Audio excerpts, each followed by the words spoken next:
She creates noise. She creates noise. She's moving through the world with a powerful voice. She creates noise. She creates. She creates noise. Hi, you're listening to Sarah Nagurney, and welcome to She Creates Noise, a new podcast spotlighting women who power the music industry, coming to you from New York City. Now, if you don't know me yet, here's a little background. I'm a songwriter, producer, manager, educator, and mentor. I've written platinum-selling songs, had tracks on Grammy-nominated records, and released music on both major and independent labels. I've been a jazz singer, a jingle singer, toured with big bands, and became a pop artist, and I performed at festivals across the U.S., Europe, and Asia. These days, I focus on writing with and developing young talent. In the coming weeks, I'll be pulling back the curtain on the music industry's female changemakers.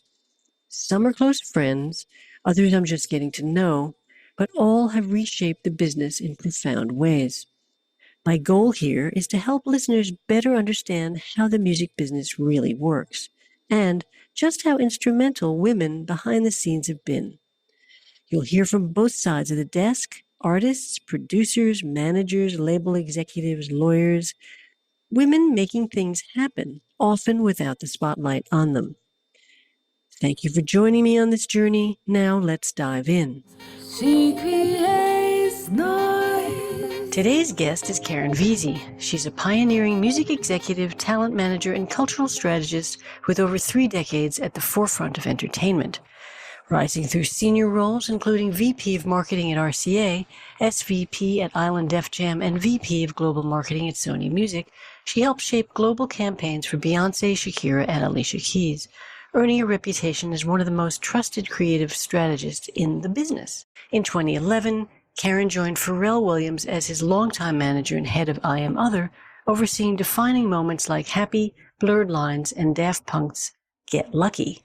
She guided the brand's expansion into fashion, film, and art, earning multiple Grammys, Oscar nominations, and Cannes Lions for innovation.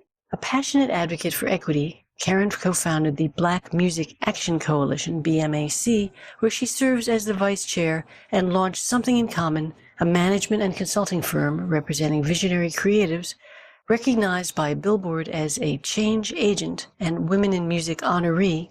Caron Veazey continues to inspire the next generation of cultural leaders. Please welcome Caron Veazey. She creates noise. It's such an interesting career. It spans more than 3 decades, from senior roles at RCA, Island Def Jam, and Sony, to managing Pharrell Williams and now founding Something in Common. Tell us a little bit about your mentors or the things that shaped you on your path. Please just tell us a bit about your journey. First, Sarah, thank you so much for inviting me, and I'm so happy to be here. You know, when talking about the journey, it's always interesting. It's like, well, where exactly to start? Because I feel like there's so many points that could be kind of the beginning of the journey. But to put some context, I grew up loving music, as most people do. And at that time, when I was in college, there was no music business school. There was none of that of what we have now, right? So I would always be at the record store at retail, so at Virgin or at Tower Records on Tuesdays, which is when CDs would come out, and always there without fail. And where was that? Where did you grow up? I grew up in DC, and I went to college in Baltimore. And then my number one goal was to get to New York. So you have that as well. People going into music business during that time was usually through the radio station on campus, or through booking parties and booking artists. So coming from that POV, or working retail, working at, one of the record stores. And I never considered it as an occupation, as a career. I just loved music. I was studying communications. I thought I wanted to go into broadcast journalism. So I thought I would be, on scene. Hi, this is Caron Veazey reporting live from, and so that was what I planned to do. I became a page at NBC. I got the job. I shouldn't say became, like it was was a process, and I was so lucky to be selected. So I moved to New York. Pages at that time, and I actually am not very familiar with the program, now, but during that time there were about 50 of us, and we all worked in different rotations, whether it was Today Show or Nightly News or what have you. And we also worked Saturday Night Live. So this particular Saturday Night Live that I was working, and you get there at 2 o'clock in the afternoon, and obviously you stay through like 1 a.m. That was a fun opportunity, though, I bet. Saturday Oh night. my God, How yeah. fun. Wow. Yeah. It was the most unique because everybody, all 50 of us were essentially the same age, and we had this incredible exposure, to the areas that we had interest in. So working the day, working on the audience, helping whoever needed assistance. And the musical guest was Whitney Houston. So I began talking to, again, you're there how many hours? You're almost 12 hours. So talking to somebody on her team, and like a light bulb went off in my head. And that was really kind of the beginning. I was like, oh, wait a second. She has a team. There's a record company. Maybe I could do that.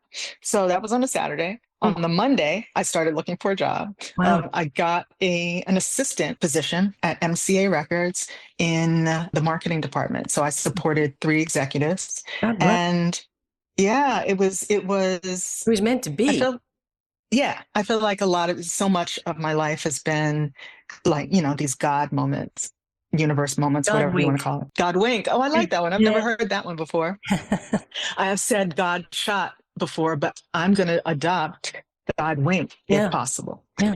So that's really kind of where it began at MCA Records in New York. She creates noise. I came in with the music that I liked, the experiences that I had. At that time, it felt you work in Black music or you work in pop.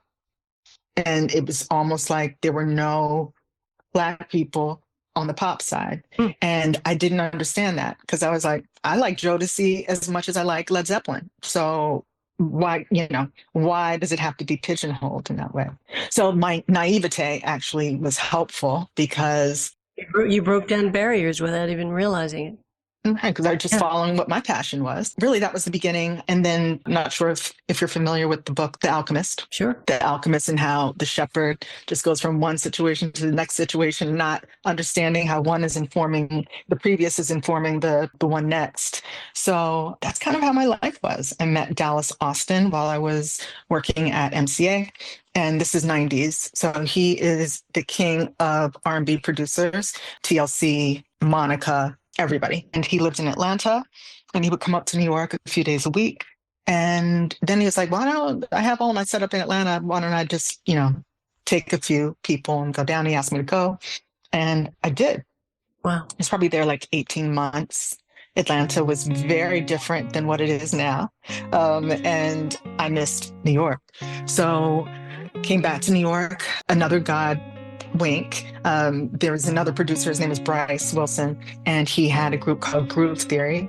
And we, we're all friends. We would listen to the demo all the time, loved it. And I wrote like a little marketing plan because it was not fully non-traditional, but it wasn't kind of the R&B necessarily of that moment. He, unbeknownst to me, sent it to Sony, and then the head of marketing called me and asked me to come in for an interview. And so I did, got the job as their product manager. And everything I feel like in my life that has happened in my journey is propelled by passion. Passion is the catalyst. It's not necessarily strategy in the beginning. You apply the strategy next. Just the opportunities coming based on passion, because I didn't expect him to send it to anybody. This is just for him. So he could share the components with his marketing person. Magical. It really is. It's such a cool. Yeah. So much is magic. And then went from there to working with Dallas actually again, and then working at V2, which is where I met Kate Hyman, who is still extraordinary, of course, was an extraordinary woman for me to see in that time because she was the head of A&R. A&R was typically super male. And if you were in A&R as a woman, you were typically like A&R admin. You weren't, you weren't an executive. I mean, a full executive. I wish I could have seen her then. I'd love to have seen that. On fire, Kate was. On fire, yeah. Amazing. So that impacted me a lot. We're talking about Kate Hyman, by the way. People, just so you know, check out the episode. It was like my third or fourth episode on this. Yeah. She's Right. awesome, and she introduced me to Caron, so that's why we're Yes. blowing her horn here. Yes. And then after that, I started my own company with my partner, and we did progressive urban culture.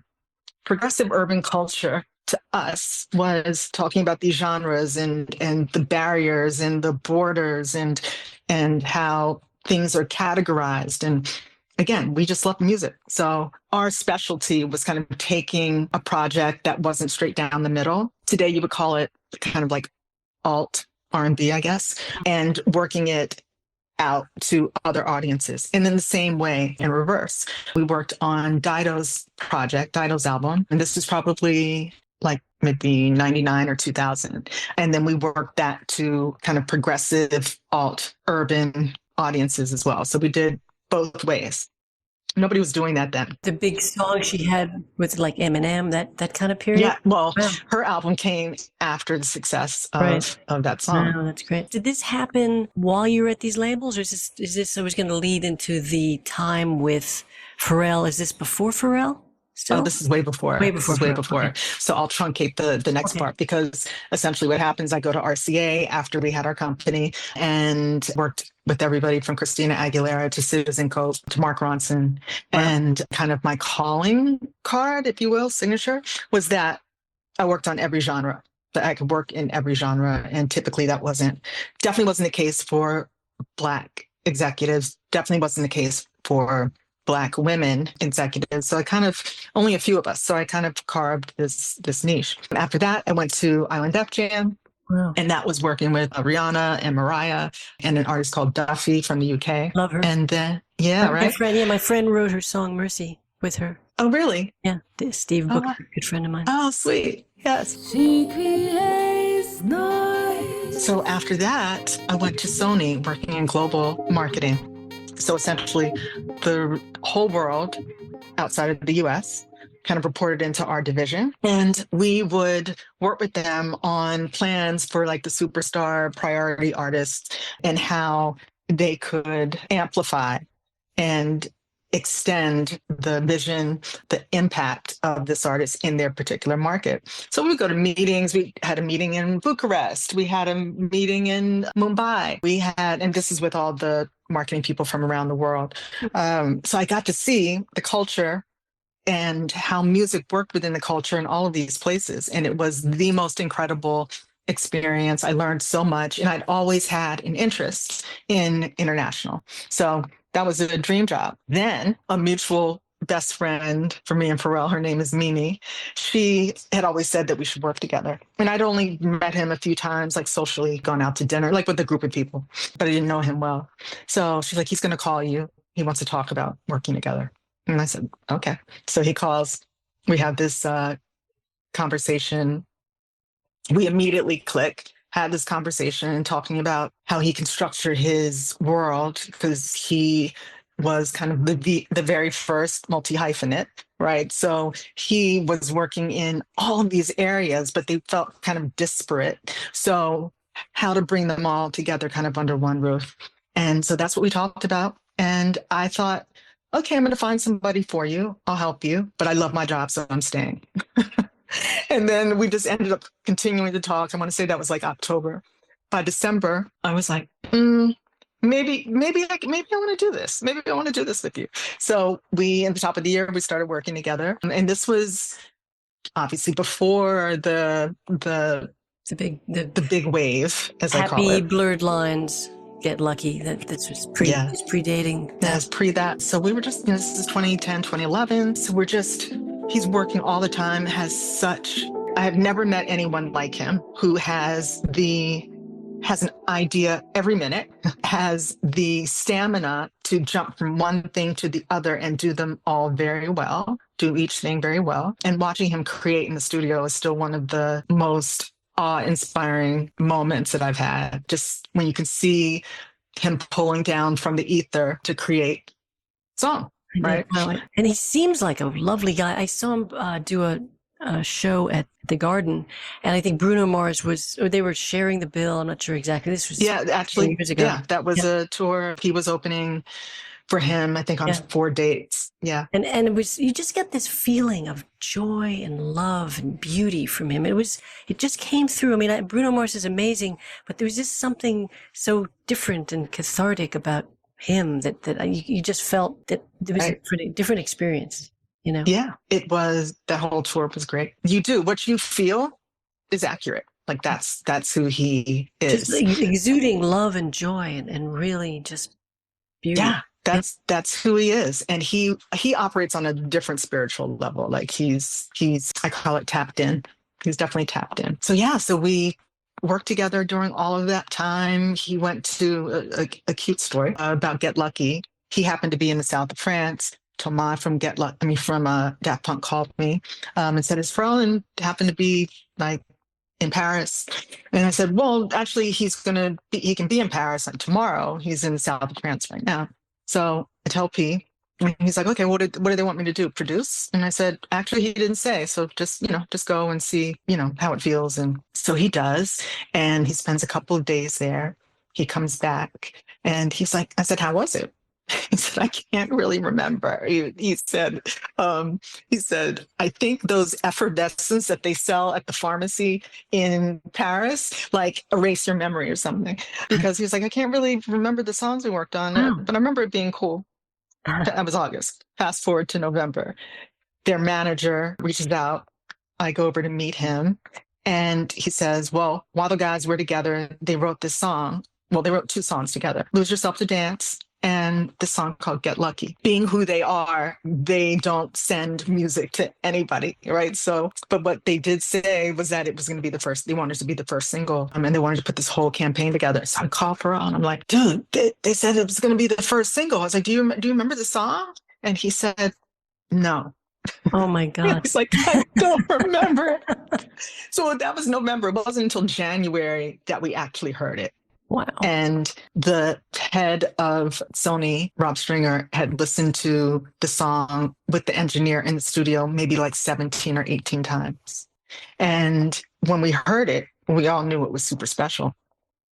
But that's the thing. There can be really special songs. There have been really special songs, special artists who I've worked with who, even though the song is special and they're incredibly talented, sometimes it connects, sometimes it doesn't connect. Yeah. And but we knew it was really special, and they brought a special kind of chemistry and combo because they'd worked together before, and the type of creatives they are. And the image with Daft Punk was such a unique image and everything. Yeah. So the song comes out, and you know the rest. But what was interesting during that time is Blurred Lines came out as well during that time frame. That was not planned. That was not meant to happen. The manager, Robin Thicke's manager, was like, "We're going to shoot this video. Is P around?" Yeah. So he goes to the video shoot. We shoot this video. And Diane Martel, who is legendary video director, who has recently passed, rest in peace. She was the director for that very controversial video. Yeah, so they released it, and then all of a sudden we see it popping up like on the iTunes charts, like all over the world, starting in France, Netherlands, then Northern Europe. Daft Punk Get Lucky is still doing its thing. It's growing, it's huge. So they ended up being like neck and neck on the charts, which was crazy. Insane. And not just neck and neck, but 2 songs that are neck and neck, 2 huge global hits, which I think made the rest of the story, as we get to Happy, which happened maybe the following 6 months, that's what made that time period feel so fruitful, so productive, and so serendipitous, is that you can have a number 1 song, but when you have a number 1 song or involved in a number 1 song 3 times in a short span of time, it's like takeover. Whether you want it to be or not. Yeah, everywhere. Yeah. We actually had to figure out a way to pull back because he was just so everywhere. But that was that time frame. And that was the most magical time, the years I worked with Pharrell.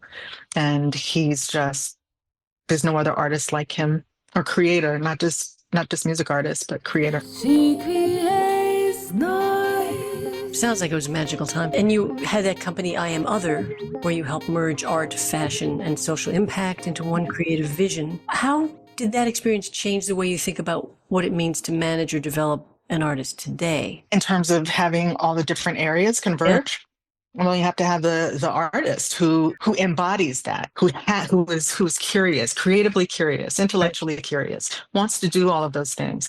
He was already, working in fashion. He had his own brand, Billionaire Boys Club, and he was scoring movies. He was doing all of the things that he does, and so many people actually reached out and said, should get him to just focus on one thing and just do that, just focus on that. And then you can go on to the next thing.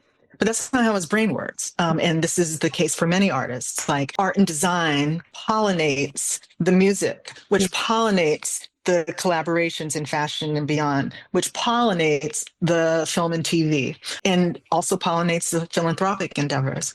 So you can't take a piece away, because then it throws off the entire chemistry of the creativity. Yeah, it does sound, I do know a lot of people that do a lot of different things, and they're very visual and fashion oriented. And he was an extreme, amazing example of that. Yeah, and one of the first. Yeah. And sometimes I feel like artists have the pressure to be these, I like to call pluralists, but you don't have to do that. Like if you want to write music and be a singer-songwriter, and that's what you want to do, you don't have to do these other things. But those who do want to do, now it's very normal. Back then, it wasn't as commonplace. And what is he up to today? Do you know? Are you in touch with him? He is the creative director of Louis Vuitton men's. So it's crazy, huge, wow. And one of his dreams. So he's doing amazing. He's doing great in Paris in the fashion space, and he's still working with artists. He's still writing and producing. He's still producing film. He's still doing all the things. How fun. What a wonderful character. You've often been described as a curator and connector, someone who identifies and amplifies culture in motion. What draws you to a particular artist, and how do you know when something is just bright, just has that spark? There's just a je ne sais quoi about artists, about people. Some people have the thing that obviously extends to artists. When we're talking music, the music has to speak as well. So really those are the two things that I focus on and that impact me. So you can have a great artist, like talented, but maybe they don't have the thing. And I prefer working with pluralists, as we just talked about, who do many things and, who have the X factor. That's how I determine who I'm going to work with. And you haven't done management too often. That was one major 10-year management relationship. I've managed some, developing artists since I started Something in Common. But yeah, now I'm really kind of advising and consulting and creating organizations like Black Music Action Coalition and sitting on boards and that sort of thing. And if the right situation came along for managing, I would do that. But I'm super discerning, and I'm not just going to manage for the sake of managing. So the next time it strikes me, the je ne sais quoi and the music, then I would absolutely consider. It's a hard act to follow, though. That's for sure. Yeah. Well, you know what? Everything has its own space, its own energy, its own purpose. I believe Pharrell and I worked together for a purpose, spiritual purpose. After we stopped working together, I was like, well, yeah, I don't need to manage anybody else because he's the creme de la creme. Right. But there are a lot of developing artists, emerging artists who, need some experience, someone with experience and for guidance, etc. Mm-hmm. So do you mentor? I do. You do, yeah. Now yeah. It's I love mentoring. It's a great thing to do. You co-founded the Black Music Action Coalition, which has become such a powerful force for advocacy and accountability. What motivated its creation, and what progress have you seen that gives you hope? Well, the organization was born out of, in 2020, when we were all captive at home, right? Locked down, shelter in place. And we have Ahmaud Arbery in Georgia, who was murdered while he was out jogging in his neighborhood. Then shortly thereafter, you have Breonna Taylor, who in Louisville, who was murdered in her own home, in her own bed. And then, of course, there's George Floyd. And these were all within 5 months of each other, within a 5 month period. After George Floyd, we said, you're feeling helpless. You're like, what can I do? What can we do to raise awareness we can march, we can get out in the street, but what can we do, music executives and music business, in our own backyard? So we came together and we formed Black Music Action Coalition, which we refer to as BMAC, because we said, let's figure out a way, even though it's lofty and noble, let's figure out a way to eradicate racism in the music business. The music business, the backbone has been Black artists. And we were seeing that not only did Black artists not have the same ability to negotiate the type of contract that they should have, recording agreement that they should have. It was also the executives and, the people in the business who work along, side the artists and who support, the business, and not getting the same deal as a white counterpart. So that's what we came together to do. We have obviously completed our 5th year and things have changed quite a bit. That's good. We had a lot of momentum, 2021, 22, 23. Then things started, as we know, what the climate is in terms of dismantling DEI, et cetera. That impacts us as well. And in the business. So all the strides that we made, we have to make sure to continue to be just as focused and just as set on our mission as we were before, because it's a harder climate now. It's a harder marketplace, and it's really disappointing and upsetting, but we have no choice but to just move forward. Keep moving forward. Yeah. I mean, I think, as you said, there was a lot of progress, but right now you're really facing new problems or old problems that are coming back. Right. That's right. That's right. That's what the disappointment is that, we were really starting to see change, and really important change, and holding, companies accountable. Like during that time, in 2020, 2021, you would put up your black box on Instagram saying, we're in solidarity with you. And then these funds started popping up, like, people creating $100 million funds to funnel into underserved communities, support artists, etc. And then once that leaves, and we always knew it was going to leave the front pages, what do you do then? So that's where we are. So it's like your job is kind of returned in full force when it was. The job will never end. Yeah, it will never end. The best thing that could happen is that we become obsolete, because we're no longer needed, because there are no more issues to fix. That's the way we look at it. I mean, because I was looking at the questions I had, we've covered some things, but I wanted to see what you think about, women today in the music industry. And that's what we're really interested in talking about, and how you think things have improved and haven't improved, and where do we need, and especially also for Black women, what do you see that needs to happen? I mean, related to what we just said, of course, that things are taking a little bit of a back step. Although, I was talking to Kate about this. She felt that in the music industry, they're still giving women opportunities, that it's still, what do you think? Yes, but we've suffered a lot of blows over the past year and a half. So the past 18 months. Michelle Jubileer, who was the chairman and CEO of Capitol, no longer there.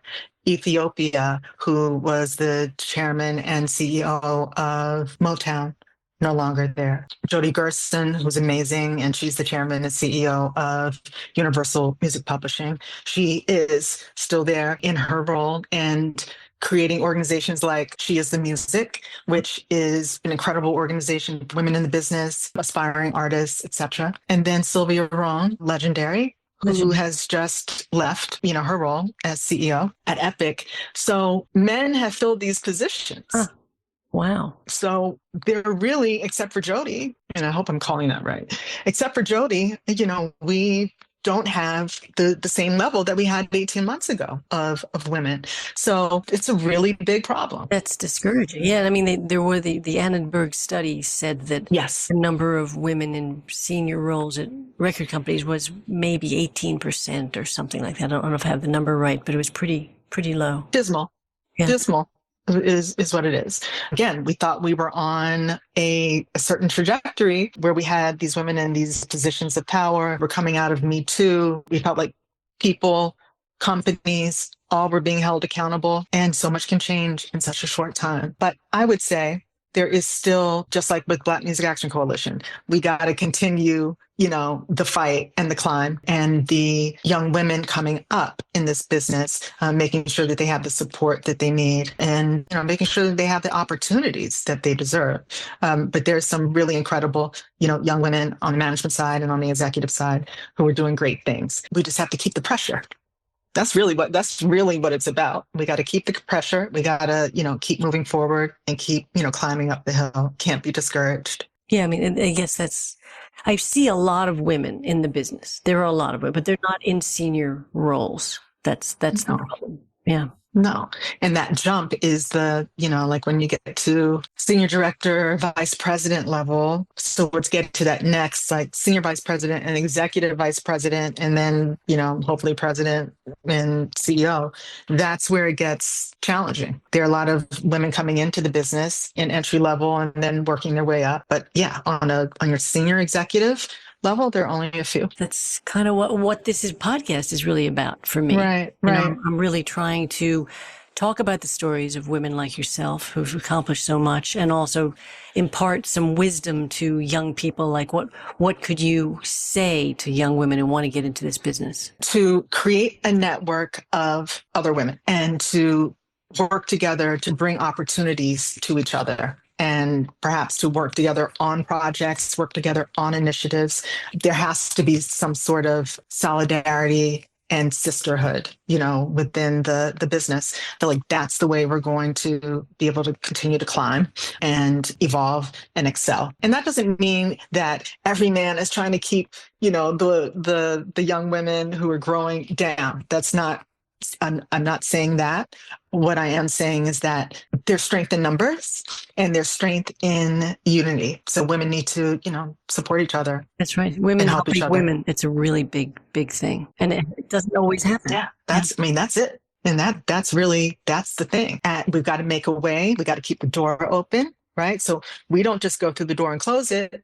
We've got to go through the door and keep that door open so we can pull somebody else in, pull somebody else up. And that's the way. Woman to woman. Yeah. Well, it's so interesting to talk to you. I know there's many things we could discuss. See, on a light note, is there something fun we don't know about you want to share, or something unexpected? Unexpected. In a fun way? My dog's name is Maurice White. And for those who don't know, Maurice White is the founder of Earth, Wind and Fire. Yep. I was reading the biography when we got our dog. And Maurice White I'm not going to say he's unsung because he's definitely celebrated, but he's done so much more than Earth, Wind and Fire. He was such an incredible musician. He was such an incredible visionary. And, he helped a lot of careers, even Prince. It was Maurice White who said, I think you need to listen to, check out this kid, those sorts of things. So we named him Maurice White, and I consider him an artist. My husband wants him to be an athlete. I consider him an artist. That's lovely. Well, thank you so much, Caron. It's lovely to have you. And everyone listen, and we'll put your info at Caron Veazey. You put your Instagram and your website. Yeah. Stuff. Yeah. Well, thank you so much, Sarah. Really appreciate it. Wish we had more time, but that's a little taste of it. And I hope someone sees it who can feel the motivation and the passion, and, take hopefully some of the points that we discussed, take that with them. Follow your passion. And let things kind of unfold if they're unfolding. You can feel it. You can feel it. And let it be I think Shonda Rhimes, her book is called Year of Yes, which every year I say, okay, this is going to be my year. where you accept the opportunity, you accept the experience, put yourself forward for things. That's really important too, but always follow the passion. It's just the gut instinct. We have all the data, we got metrics, we got all the things, but I believe it needs to be led by the passion. Great. And on that note, thank you again. Thank you so much. Really appreciate it. She creates noise. I'd like to thank today's sponsor, Herd City, the premier audio post-production company servicing the advertising, motion picture, and television industries right here in NYC. I'd also like to thank Ann Tello, aka XO Ann, for singing the She Creates Noise theme that I wrote. Thanks for listening to She Creates Noise. If you enjoyed this episode, be sure to subscribe, rate, and share. I want to thank the team here, Blair Reinley, Yelena Stavanovich, Emily Wilson, and the Master of Engineering and Grammy-winning Cooper Anderson. We'll see you next time. She creates noise. She creates noise. She creates noise. We hear her voice. She creates noise.